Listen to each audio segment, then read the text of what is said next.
So you're saying a trans man has the brain of a woman? No. I'm saying that a trans man who identifies as a man will tend to have similar brain structure that a cis man would.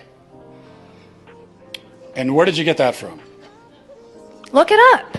It's literally, I'm telling you, I learned it from my anatomy class when I was 16. And I looked up the fact before I walked up here because I knew that you would ask. Okay.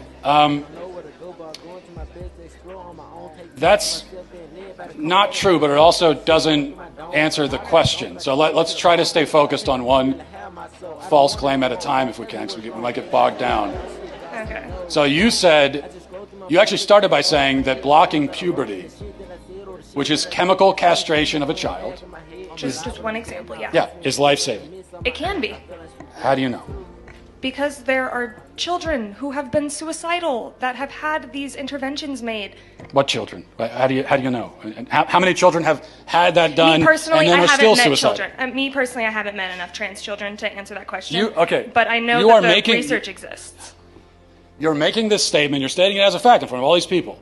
There must be a reason, there must be something that you encountered that led you to this rather radical conclusion that to save a child's life, you have to chemically castrate him.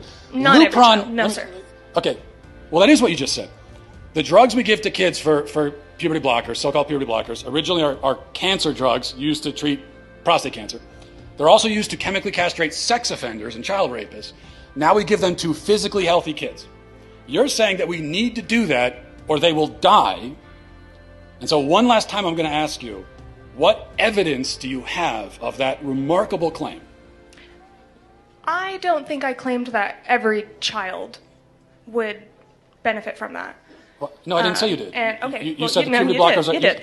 You said puberty blockers are life-saving. What evidence do you have for that? They can be.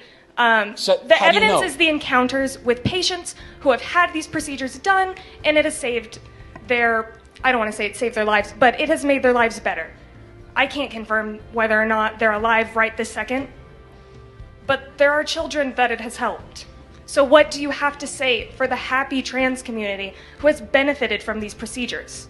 That's my question. I guess what I have for to you. say is that your entire question is built on a whole stack of false premises that you can't begin to even remotely defend. So it's a faulty question from the start. I reject your premise. I absolutely reject that there are any kids who need to be chemically castrated in order to be happy. Okay, let's... I reject that.